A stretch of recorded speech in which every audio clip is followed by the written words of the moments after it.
What happens when a data analyst decides that manual work in finance has to die? Data engineering, it's almost dying. The person who tries to resist, near future it will be gone. I am here at Bolt's Tallinn office to meet Amir Ghorbani, the person who is making exactly that happen. Manual work is killing your creativity. I've been in this loop. Every day, open my laptop, checking it, what's going on. The automating workflow is not actually meaning of replacing people. Break this chain and be really. Amir, thank you so much for joining Inside Finance. Let's start with you first sharing a little bit of your background. So who are you and what you are doing in Bolt? First of all, thank you for having me. My name is Amir. I'm working at Bolt almost 1.5 years as a data analyst in a finance department. What I'm doing, I'm like a kind of bridge between the master data and the actual data, which is the stakeholder in finance needing it. And responsible for building different pipelines, AI-based ones, non-AI-based ones, and different tools which is currently using it. And I'm a kind of AI hunter in finance as well. I really want to find a way to put the AI in a finance and using it and try to convince the people to use AI more. I try to give this opportunity to the finance people to understand better AI, to not afraid about it, and try to be a friend with it. And this is what I'm doing every day, almost in the last 1.5 years. That sounds super interesting because I read your LinkedIn also, and I saw a post there where you said that data engineering is kind of dying. It's a lot of words coming from a guy who says, I'm a data analyst, so you do data engineering. So can you elaborate a bit? So what do you mean? Like the old data engineering, or what does it mean?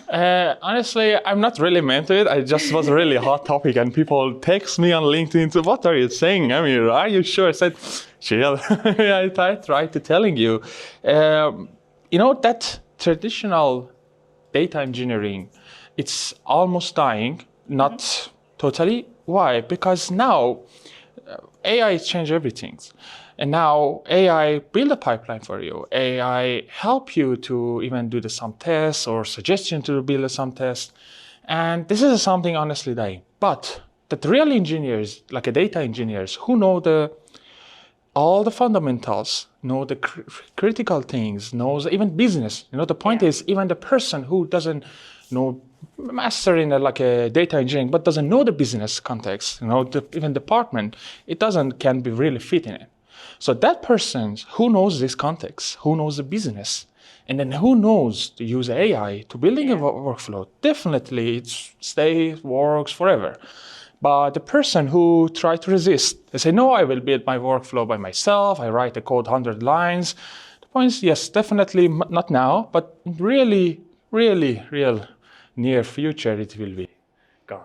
Yeah, so it comes back to how you will fit into the fast changing world. So you have to think about your role and how it is changing also.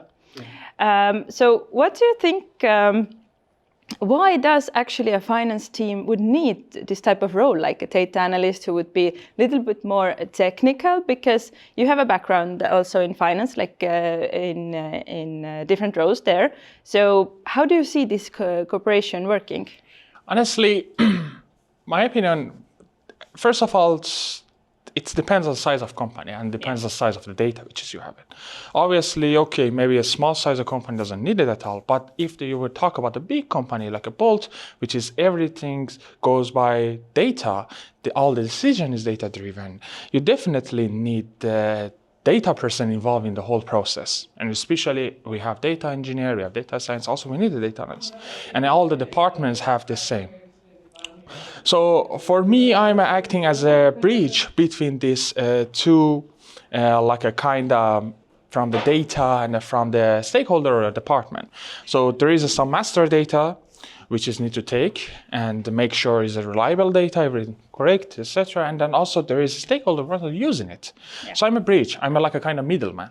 So I try to sometimes act even as a project manager, sometimes as a real data engineer. So this is a point. So data analysis in part, it's not only analyzing the data, just the dashboard. No, also you need to this background knowledge as well. So this is something we in Bolt, most of the people that have this knowledge deeply, and they're working very well.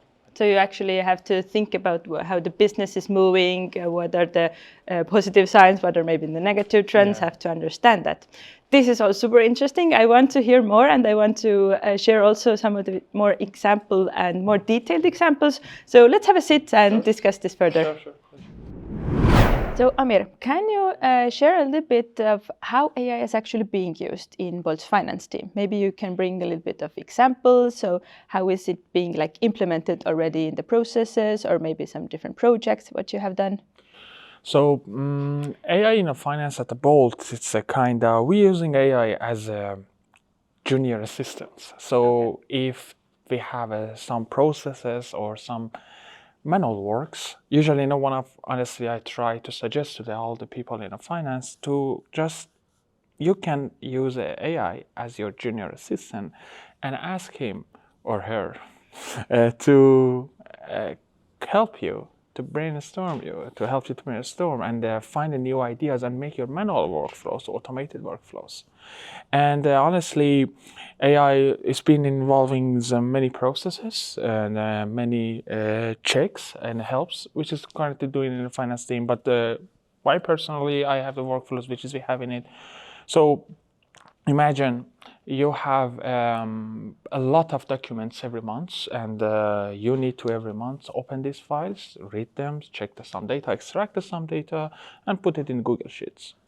It's just something I can say is general. Maybe it's everyone at the moment using it in their daily work. So with using AI, you can build a flow, which is make this full process automated for you. So AI open these documents, check it, based on instruction, which is you already put it based on all the checks you put it, all this prompt, let's call it. AI started taking this data and then push this or put this data in a Google Sheet for you. And then also, again, on top of use AI, you can use these checks to make sure if the data is checking, etc. But the main thing I want to say is, in all the process, always human is involved. Okay. So it's nothing you can say, 0 to 100 end-to-end AI based, no, because again, it's a finance. It's totally different work compared, I can say, engineering or product designing, all this matter, yeah. It's really good that you bring the people side in, because I understand your main role is building those AI workflows. But is it a possibility for a different finance specialist or accountant to build for themselves, or you are actually the dedicated role who does it? So in a Bolt, everyone we are have a discussion possibility. Everyone use AI, the power of AI, to building a workflow, but depends on the use cases.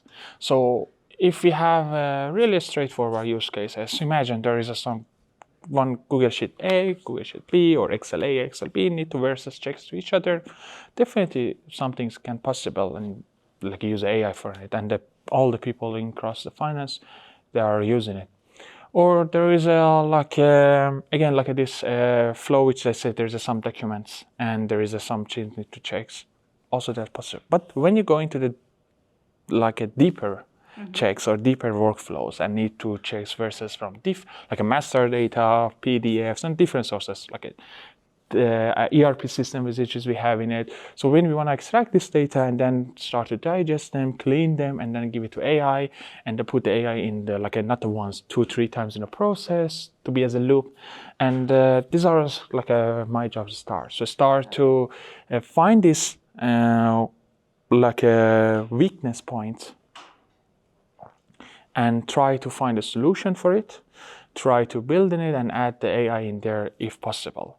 Sometimes it's not possible, honestly. So, but again, we make the automate workflow, but then we put the human in the loop. So AI give a summary of the process, and then the responsible person reading it, and then approve or decline or give a feedback or communicate. Ask, okay, no, you should do that. You should do that. Yeah. So the person is thinking about its processes, how he or she is doing it currently, and then how you can also think what kind of tools we need, what kind of data sources we need to combine in together with the AI. Now, as I mentioned, the data sources, it's also something that I see if we usually when I work with companies, we start with AI. We start with those text questions like, I don't know, search for something or rephrase something. But the actual value, what you do also is when you combine the possibilities that AI can analyze data, it can search for data. And then we come up to the fact that you need to connect your data sources. So is it like in a way that you have already built some kind of like pre-made connectors to, as you mentioned, like Drive or like Google Sheets or those systems? Or like how difficult it is, for example, to combine a new data source into AI, for example, ERP or let's say, I don't know, Excel is quite simple today. But how much of your work is those technical steps, like finding the solutions, those APIs, or etc., like, or the simple ones? Honestly, this is a really right description. I'm currently doing it because the point is, imagine there's a person, like a content, he want to check some data, or like a tax person want to check like some data, and I want to make sure everything correct, and then reporting it. So he or she have this idea. So, hey, I know this data I need to take from here to this ERP system, from this databases. So they usually reach out to me and ask me, hey, we have this idea, how we can implement it. I am come as a person, just join it and then try to building these connections to make sure, okay, and that AI environment which is having it, so AI have this right data, clean data, and make sure it's the right sources even. So because, sometimes you come to say, hey, I have this idea. I said, okay, maybe it's not a right data source. Maybe you need to go to the, master data, one step back, because usually sometimes it's happening. There's a master data, you push it in one ERP system and then start reading it. So I like involving here. I try to help them and build them. And once is the environment ready, I said, okay, you have source A, B, C, D, and then you can connect it in this way, or I can connect it for you. And now is everything ready? Data is ready. Then just you need to connect the AI in here, and then write your prompt. Which is, the point is, I can write the prompts, I can help them, I can tell them. But again, the person who is responsible for this idea is the best person. Because I'm like a data analyst, know the finance, know the payments, operations, compliance a lot. But the point is, you as a content or like a tax person, you knows much detail. That this is your role is a start. You need to explain, because AI again, honestly, in my opinion, AI doesn't care how to deliver the data. AI want to just do the job, just want to make you happy in any matter. But this is a point. So you should be in the loop as a person who knows details. Try to talk, communicate, not to talk, just like this, build clear on instructions. And then source is ready by me. And then what you want to do with it, and then you have the results. Mm-hmm. It's really good that you bring out data quality or the data part so many times, because with a lot of the companies that I work with, the management can be super into AI. They really want to implement it. The teams know, yes, we have heard there's cool things you can build with them. And then if we look at the data, then it seems that some of the data is in Excel, some of it is in ERP, some we have in Google Drive. Oh, and then we have OneDrive, and then we have another drive, and everything is like messed up. And as you mentioned, like the master data, nobody knows where the master data is. So how much of your work is actually working with the data governance or data management, setting up the places where is the actual master data, or this is already being set place? So do the companies, like if you think about also the bigger companies, would they need a different or a separate data government or data management role also? Definitely. In my opinion, it's a really important role, because especially when this AI trend or age of AI, let's call it, it's come up now, AI is really dependent to the input data. And in my opinion, okay, maybe in few years ago, not really need such this role to be like a data governance or data manager, master data manager, and something like this, manager. But now it's really neat, because the point is, again, I come up with a situation, that phrase, if you don't give the right data to your AI doesn't do the jobs very well. So in any big or small, especially in a big or mid-size, above, they really need this person or at least instruction processes to make sure the data from different sources come to their master data and then start to distribute in different, again, ERP system you have and anything having it. And which is in the Bolt, we try to doing it every day to make sure all the data is reliable. But again, because Bolt is really data-driven company, and honestly, everything's attached to the data. And every second we are talking now is billion of the rows is creating it because we have a lot of customers around the world, and then this is something that's really connected. So it's not something, okay, you have this orders and then you can do it tomorrow. No, every second from, I don't know, it's almost half an hour we're talking. So it's million of, or I can say maybe it's billion is too much, but the million to billion of data is created. So these are the things you need to put them together, these dots, and then you have your master data. Mm-hmm. So you probably have like data stewards or people responsible with data also. Do you have those roles inside of every department, or should this be like a centralized part who will think about this is the central data warehouse, we are bringing all of the data here? Or actually, if we come back to being in such a big company like Bolt is currently, then you would still have like different data lakes, or how they like to call it. So we have finance data in one place, and then, for example, I don't know, engineering or sales in another, or actually should it be like viewed in together, no matter how big or small your company is? We are on the way of to centralize the data, honestly. So, but it definitely there is a try to, because again we have different products, and from the taxi or ride hailing, from the Bolt food, from the I don't know, Bolt Drive. So these are different sources, and these have their own data lakes. So, but the point is, we are trying to make them centralized as much as we can. But sometimes it's not possible.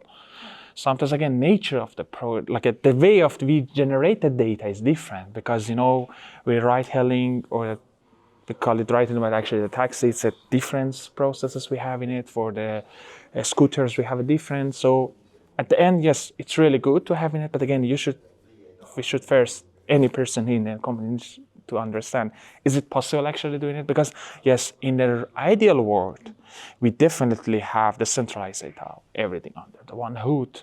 It is what I'm thinking. Maybe the people who are the master than me to say, no, it's not possible. It's not possible. But in ideal world, it should be possible. But again, ideal world, actual world is totally different. But again, if the company want to have this willing to moving forward to this way, definitely can achieve it, and definitely can use AI in really best way and best shape to make sure everything's clear. Good. Yeah, because if we work, think about a little bit like bigger companies, then they sometimes even worry too much about the data. So they want everything to be perfect for AI. But as you mentioned, you can start with the small parts. You can start with finance team. If this is the data that is usually the most correct in a business, right? So it comes from directly to accounting. But for example, I don't know, customer data there can be a little bit messy. So we take that in the next step. We deal with that later on and start with finance. So this is a possibility also. Okay, now what I am thinking, let's talk a little bit about the worries that finance teams have, because if I go in, again, train a finance team, accountants or analysts, always, no matter what, was it 2 years ago or today, the first question is, what will happen to my data if I put it into an LLM? So if I put it in ChatGPT or Gemini, is it safe? How would I know that nobody will look at those? How would I know nobody steals them? They don't train at my data. So how have you handled these things? So I'm thinking they worry here also, because finance people are responsible people, right? Yes. It's totally, this is something I can strong say, yes, finances really have this. Actually, it's really good, because responsibility nowadays is really important. Because again, in the normal uses, the people that your personal accounts, people, honestly, most people doesn't care. They just drop the photos. Hey, make me, I don't know, old Asian agent or something, or make me some ninja or something, or you drop your financial data, your personal data. Okay, definitely the big companies like Anthropic, GPT, OpenAI, I mean, they are responsible companies totally. They have the huge layers, but again, there is a free LLMs outside, and which is free, people honestly doesn't care. But when you go to the company side, so usually when the company, again, I'm not the expert to say much because I'm not legal, etc. But when we usually in a company, when we want to adopt adopt one tools, we definitely have a really dive deep conversation with their legal team, with that, and all the papers, etc., to make sure at least when we share the data, the model will not train at least based on with our data, because at the Bold we are really, like I said, this is something when first I joins, just surprised. To really care about the customer data, really care about the data. Where do you want to put in it? How do you want to use in it? And we have a lot of documentation and even trainings to make sure people are responsible what they are doing. So, and again, the tools which is currently having it, the model which is having it from big companies nowadays, I can say we have a pretty strong terms and condition with them to make sure everything correct. But regarding the finance, yes, depends how's this paper works. So legally everything works. So I'm usually, people reach out to me. Honestly, I had the talk around a week ago.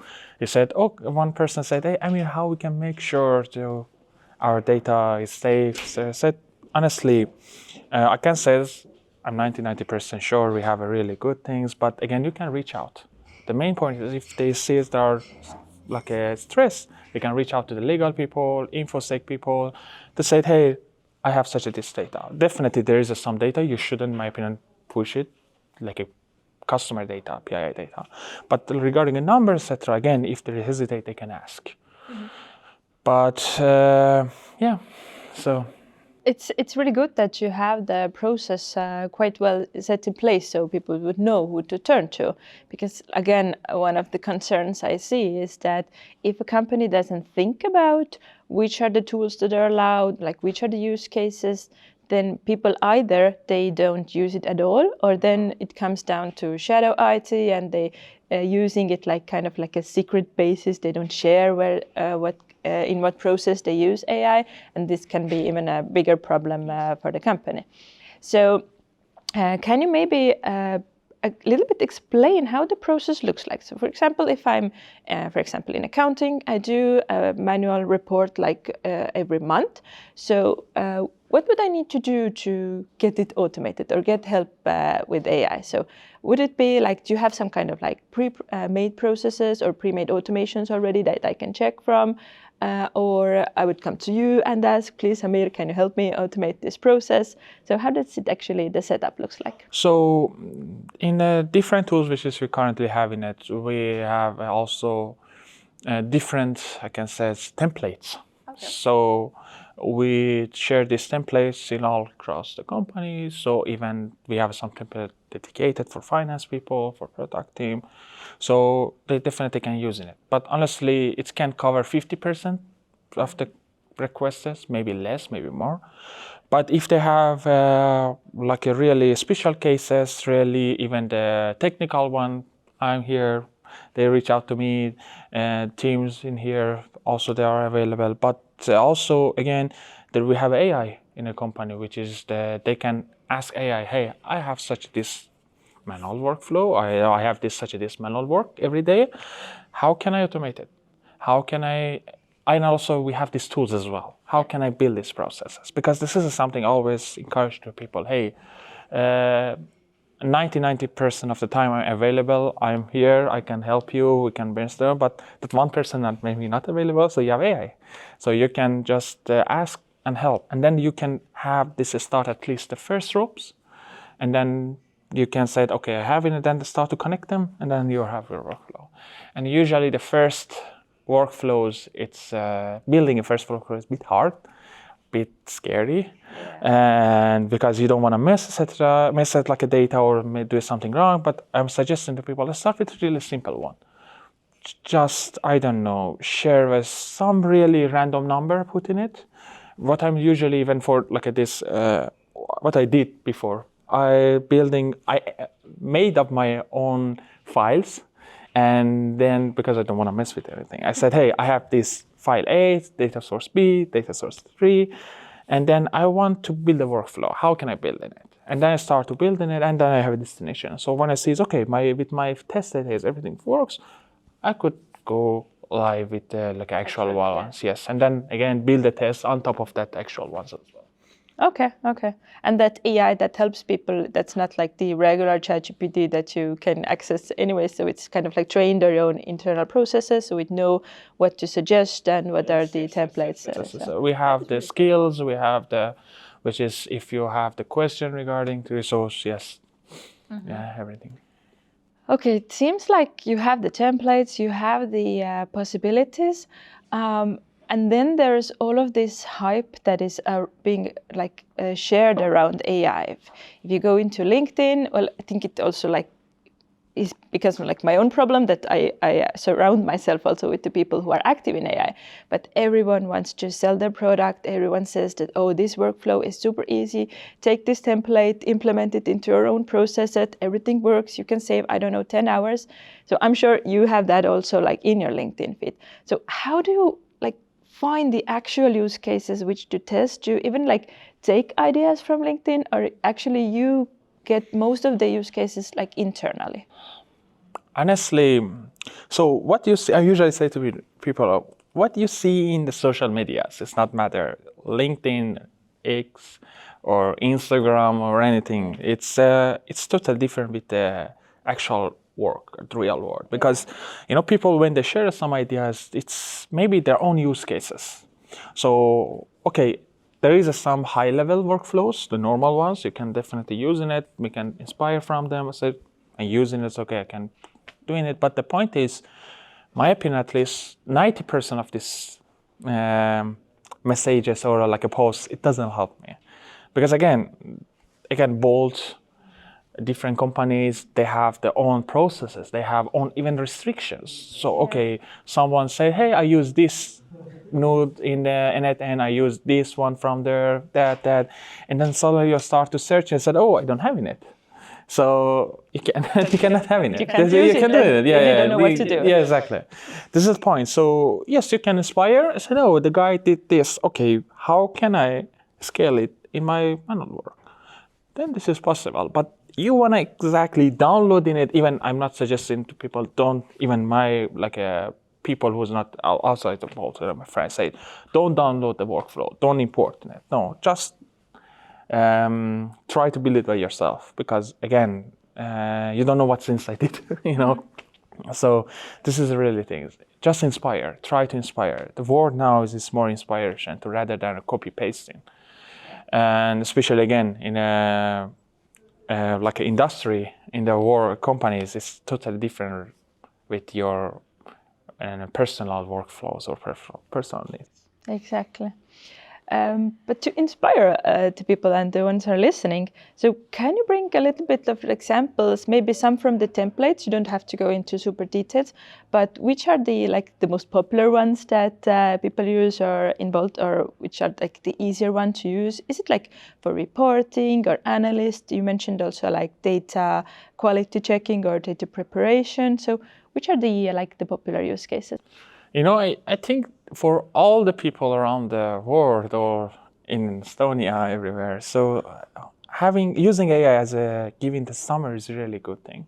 So building a workflow to just read your documents or read your Google Sheet or Excel file and give a summary to it is something really good.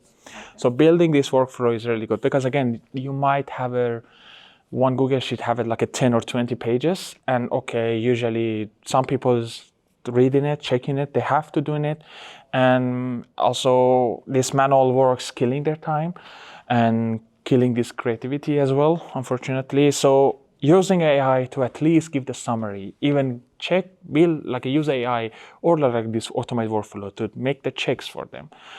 It's helped them to reduce the manual work and make sure everything's accurate as well. So use as AI to build write a summary for you for your files, or use as AI to compare some different files for you. These are really basics. We can start with it, because again, you don't need to use AI to write something for you, just helping assistance to you.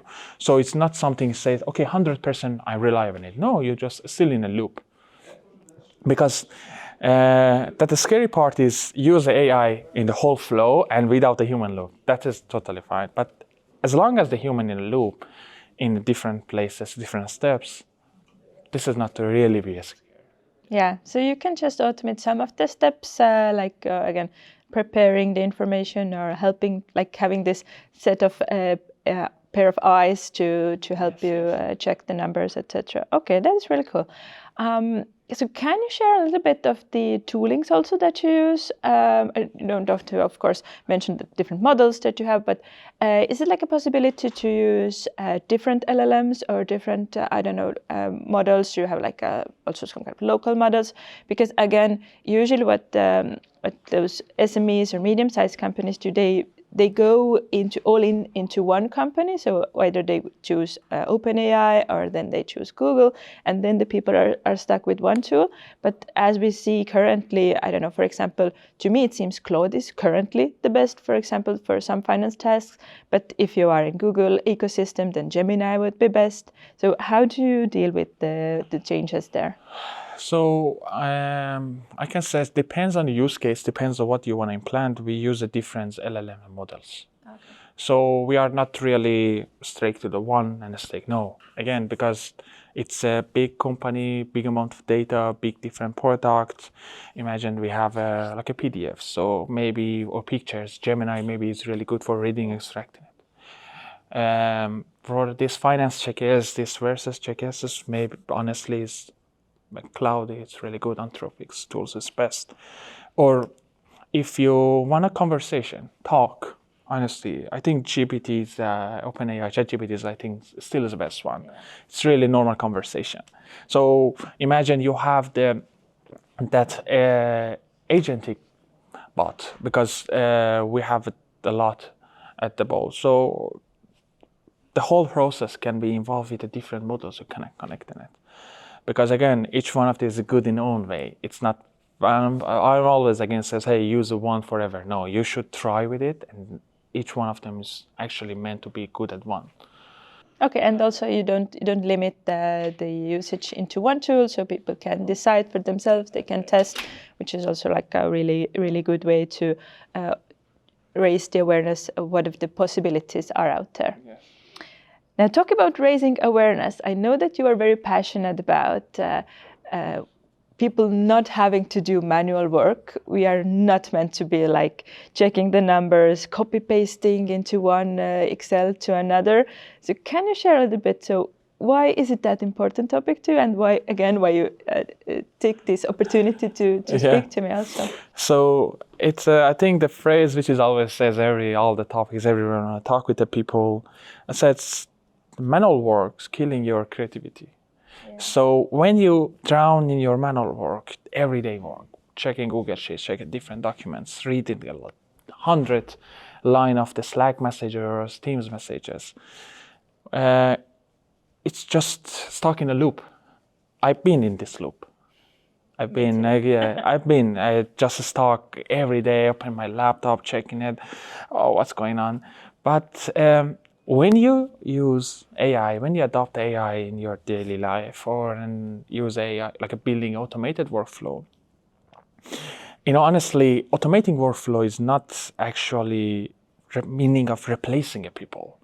Because sometimes, honestly, people thinking, okay, if I make this automated workflow, then the company in future doesn't maybe not need me. No, not at all. You're master of this workflow. You're still the person what's the mentor in it. And honestly, it's not replacing you, but it's a kind of giving you this kind of respect to value your time, value of your creativity. Because when you have this creativity, you can break this chain and be really kind of creative person. So I think some of the finance people would say that, I'm not the creative person. I like to deal with numbers. Everyone is creative. I heard a lot. I said, no, Amir, I said, no. Everyone have this creativity, but you should find it. You need to wake it up. Yeah. And honestly, this is something even in a Bolt, we are against it. We want to say, hey, automate it as much as you can and make it automated. and be in a loop. Don't leave it go. No. You should be a master of your workflow. You should check in it. You should be responsible to how you use an AI. You should be responsible what you are doing. This is something they cannot replace you because again, we're forcing you. Automate your workflow, but be responsible what you automate as well. So again, please break this chain and then So how to break the chain? So you mentioned also in the beginning that you see AI as like a junior colleague or junior analyst, whatever junior role. So it can be quite scary to kind of like trust AI, also to give these roles to it, let's say it.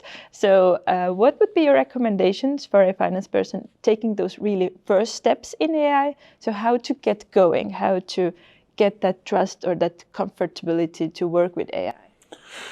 So as I mentioned before, no need to come up with a really huge and complex workflow. I always say to all the people, start with the simple one. Just open your email and then build a flow, which is get the data from your email and give it to AI. Hey, summarize it for me. Less than email. Or you are scared about it, just give your recent summary, which is written, give it to AI and says, hey, how can I make it better? Because you have a two-way for using AI. First of all, AI do your job for you. The second way is AI help you and train you, give this brainstorming, give this possibility to improve yourself. I'm honestly a second person. I actually both of them, but more in second person, because I cannot have all knowledge in the world. Yeah. I cannot have the knows about all the tools which we have in the world, but I can use AI to teach me. Okay, AI maybe will not give you deep knowledge about, let's call it DBT or Airflow or any of those, but AI can at least give the basics one. Then you start to using it. Then you still need to go to the school, read the books. Hey, we still have books. I will say to the people, we still need to read the books. Mm-hmm. And then you can use it. So two-way for it. Do the jobs as behalf of you, at least give you a summary or even be your assistants, or try to learn from it. Again, no one's expect you to know everything in the world, but you have AI can help you. Exactly. Again, let AI to help you, guide you, but still have that the checking or those thoughts that maybe it's not super correct. I would still need to validate it, of course. I just came up a new question, like let's say a data analyst is listening to us or watching the video, and he or she is thinking, but we don't have those possibilities. We don't have like different LLMs. We don't have like the rules to use AI, but I really would like to test it.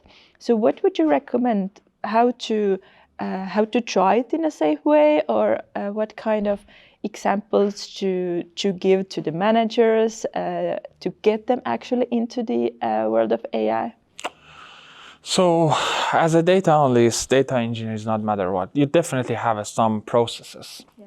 And you definitely, it's not like a kind of you put this process lay around, do the job. No, you always need to work with it, improving it and make sure it's fine. So AI, with using AI in these processes, helps you to find these holes, improving it. So as a data analyst, I think something really helps to explain the process which is you have in it, even kind of give some directions. Hey, I put this code in here, I put this in here, this is data source. Help me to improve in it. Mm-hmm. Or hey, I have this kind of script or processes, or I have this model. This is the timing of this model, like a generated file, or this is scripted. How can I reduce this time? How can I build the checks? This is a point. So again, there is no way you have all knowledge in the world. There is no way you feel everything. Okay, it's happened by experiences, but I'm as a person in this industry, like almost 10 years, less maybe, I'm still learning. I'm still learning. Every day for me is learning. So AI in here to teach you. AI in here to help you. So, yeah. So it doesn't actually matter also, like if you started yesterday or if you started 5 years ago, because everything is changing so fast. So don't worry about that part. So it's just try to find those little pieces of how you can improve the efficiency, improve the process. And if you can share them with your team and with your manager, this already shows that there is something in AI, and it will also maybe help implement it also a little bit quicker. Yeah. Thank you, Amir. It was such a pleasure to speak with you. Is there anything that I didn't ask that you want to speak in the end or tell about? I think you covered everything. So again, thank you. Thank you so much to everyone who listened to all of my words. And your question was covered most of the things. But again, one thing I want to mention, that break this change, give this opportunity to yourself to test. Again, no need. For me, I'm a really cautious person. I want to make sure everything's. I check my workflows over and over. I will not ship it at like a make it live quickly. I will check it over and over. But what I try to use I use AI to break this my manual works chain and make it automated. And I'm be my master of my workflows to make sure that everything's reliable, good. So give this opportunity to yourself. To find this, first see what manual workflow do you have.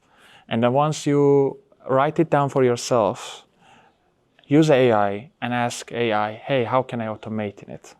Once you automate in it, then you see efficiency, you see this creativity, even you see your life is much easier. So yeah, please break the chain. That's such a great recommendation. Sure. Thank you so much for joining Inside Finance. And thank you all who are listening and watching us. This is the second episode of Inside Finance. If you enjoyed it, please give it a little thumbs up and click that follow button if you want to hear more of those talks in the future, because I really want to bring all sorts of different people into the show to cover what can be done and what can't be done in finance with AI. Thank you, and I will see you next time.